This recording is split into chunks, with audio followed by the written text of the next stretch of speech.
Congressman Pat Fallon, great to have you on the program, Congressman. I want to get your reaction to this report because this is a series of flip-flops when it comes to Joe Biden and this administration.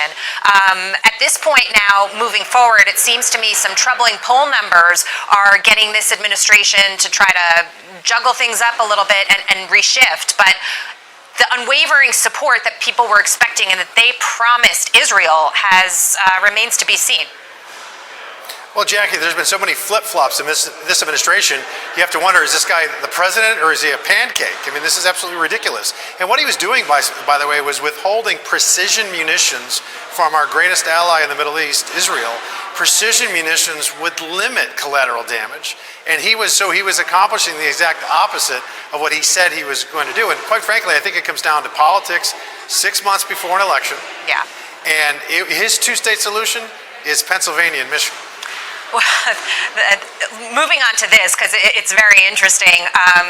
Politico is reporting that the White House doesn't think that, that the White House is conversing and saying it doesn't think that Israel can win in Gaza, that they can't fully win, and that they need a political plan for the future of Gaza. But what it seems like, Congressman, is that they really just want a plan that aligns with what they need to win, to your point.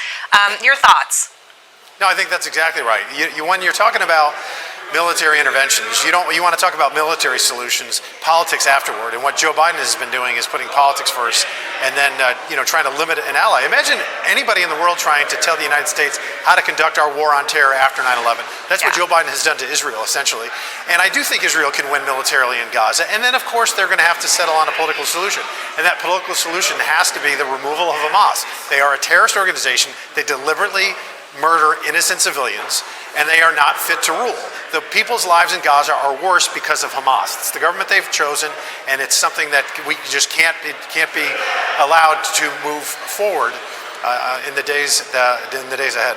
Congressman, what amazes me is the anti-Semitism that we saw and the violence that was erupting across college campuses in this country.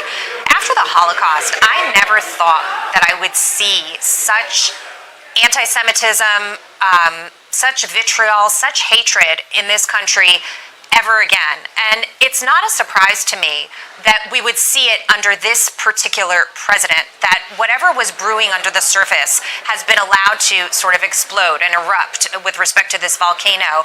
I'm not sure he can put this genie back in the bottle.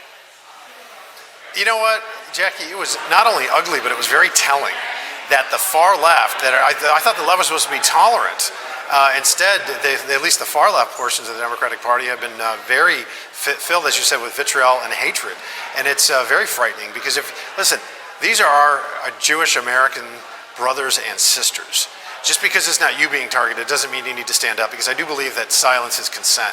And if any American, any demographic in America was attacked like that, we all need to stand up together and be united and say, no, we're not going to take that. And for the leftists on these college campuses to blame some Jewish student for the policy of Israel is absolutely ludicrous. First of all, I agree with largely the policies that the government of Israel is executing, but you don't tie in some 19-year-old kid to governmental decisions. It's absurd. Congressman, we really appreciate your time tonight. Thank you so much. Good to see you. Thanks, Jackie. God bless you. Take care. All right, now to this.